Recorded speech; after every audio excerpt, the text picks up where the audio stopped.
Hello, Cho. Let's say a given question. The question says an electron of mass m and magnitude of charge, that is mod of E, initially at rest gets accelerated by a constant electric field. The rate of change of de Broglie wavelength of this electron at the time t, ignoring relativistic effect, is option A given है minus h upon mod of E into t. Option B given है minus h upon mod of E into root t.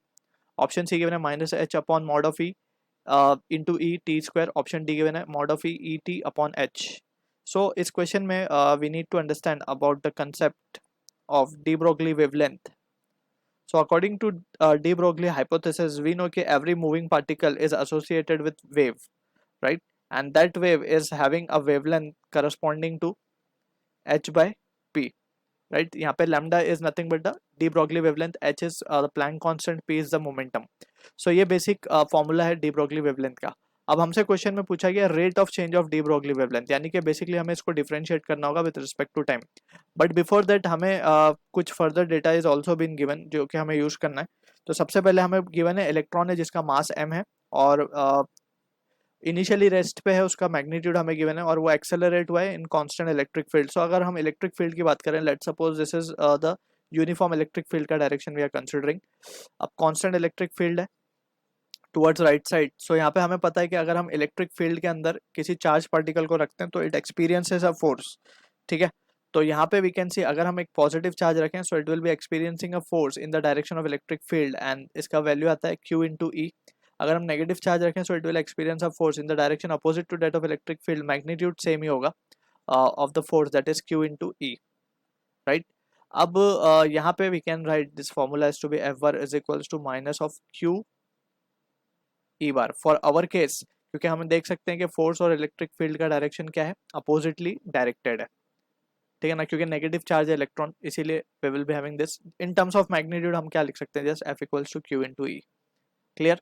अब यहाँ पे F को क्या लिखा जा सकता है, M into A, that is mass into acceleration and that will be Q into E. तो एक्सेलरेशन मिल जाएगा हमें इलेक्ट्रॉन का, that is Q E upon M. अब इतना एक्सेलरेशन है, that is a constant acceleration. Q constant है, that is charge. अब चार्ज को हम मॉड ऑफ ई लिख सकते हैं, गिवन है वो. तो ये वैल्यू क्या है, कांस्टेंट है हमारी. तो यानी कि acceleration is constant. if acceleration is constant we can apply equation of motion, right?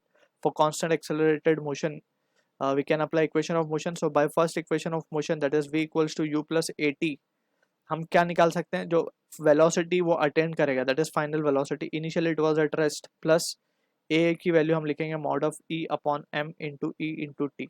तो ये वेलोसिटी मिल गई हमें जो कि वो इलेक्ट्रॉन अटेंड करेगा इलेक्ट्रिक फील्ड में. अब यहाँ से we can calculate the value of lambda. Therefore de Broglie wavelength lambda can be written as h upon m into v लिखा जाएगा इसको, product of mass into velocity, ये एक्सप्रेशन से. सो h upon m into v हमें क्या मिला है, इसको हम इक्वेशन 1 कहेंगे. तो from 1 we can substitute this value, mod of E into e upon M into T. तो ये रिजल्ट आएगा हमारे पास, एम तो कैंसिल हो जाएगा, सो h upon mod of E into T, right. And ये हमने कहाँ से लिखा था वैल्यू, फ्रॉम इक्वेशन 1.